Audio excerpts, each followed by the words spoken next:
2024 draft was a little strange. You can call me a casual, but going into this draft, I didn't know many of the prospects, and usually I do. Even when the draft started, I couldn't tell my girlfriend anything about the number one pick because I truly didn't know anything about him. I barely even know how to pronounce his name. Still. But I wasn't completely out of the loop.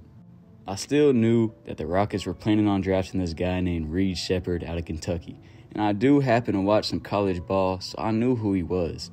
And to be honest with you, I wasn't that happy at first. I was actually pretty upset. I didn't agree with what many of the Rockets fans said were his strengths, besides his shooting, obviously.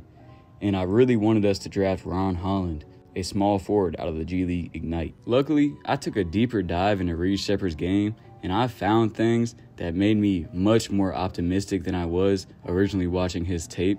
And I actually feel like this is a good pick for the Rockets. Even though we could have probably traded down still, I think he fits into our system very well.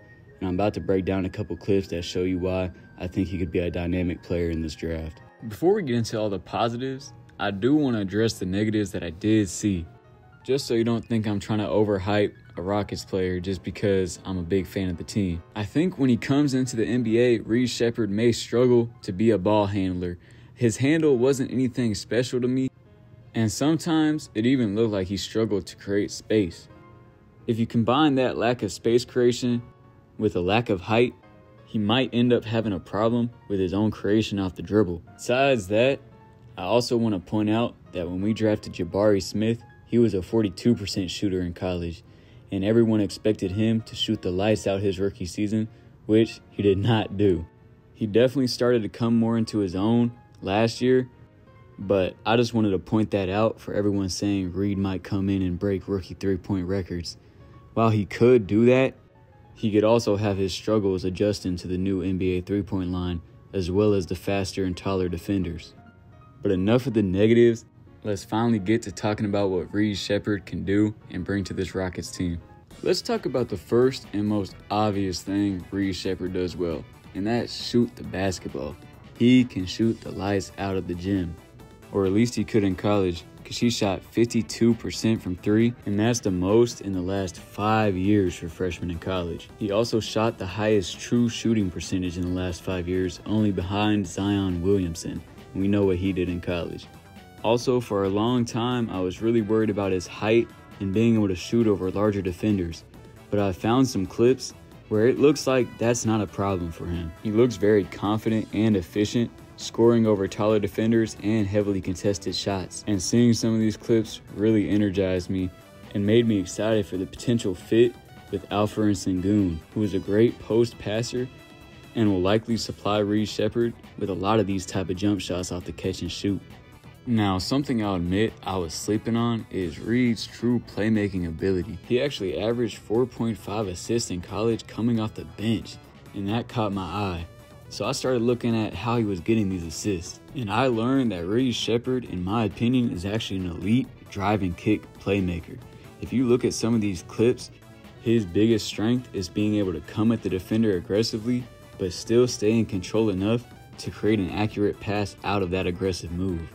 And from what I can see, this is Reed's go-to move when he's trying to create for others. Reed is also blessed with just a natural basketball IQ because he comes from a basketball family.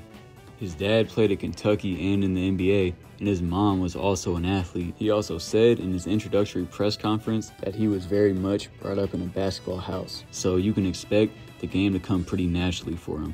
All these things combined with the fact that he's going to be under Fred VanVleet makes me very confident that one day he'll be a very good playmaker in the NBA. If Reed is going to be consistently able to get these drive and kick assists, he's going to have to make defenders at the NBA level respect his drive game. And when looking at the tape, I think that's more possible than some people believe. He shot 59% at the rim this last season at Kentucky, and he gets downhill extremely naturally in my opinion. Like looking at this tape, he never looks extremely explosive, but he always seems to be putting pressure on the defender.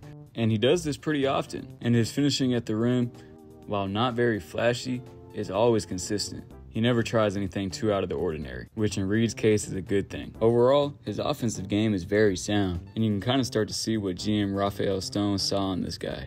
Now, honestly, what shocked me the most when I was researching Reed is his defense. He averaged 2.5 steals a game in college, and that makes him the only freshman in NCAA history to shoot 50% from 3 and have over 2.5 steals a game. If that statistic wasn't enough, when I looked at the tape, he also had extremely quick feet, and it seemed like he had a great instinct for poking the ball loose. Like, those 2.5 steals were no joke. They were serious. The only drawbacks to Reed's game on defense is his switchability. With his small wingspan, he probably won't be able to switch on many taller players. But that's okay, because the Rockets drafted Amen Thompson last year, and we all know about his switchability. If you put all these pieces together, and the fact that there's been people doubting Reed his whole career, even in high school, and he's been proving them wrong, I think us as Rockets fans can be happy with this decision, especially in a weaker draft. And Rafael Stone stands on the fact that he believes Reed Sheppard is the best player in this class, and we got our top guy on the draft board. Hearing that made me feel very positive about this as well. I know it's the GM's job to hype up their draft pick, but I genuinely don't hear that too often, especially when we're picking at number 3. But now I'm interested in what you guys have to say. Was this a good pick, good analysis, bad analysis? What do you think? Let me know in the comments down below. And please, if you enjoyed this video at all, subscribe to the channel and leave a like. It would be greatly appreciated. We're trying to grow this channel. Thank you so much for watching.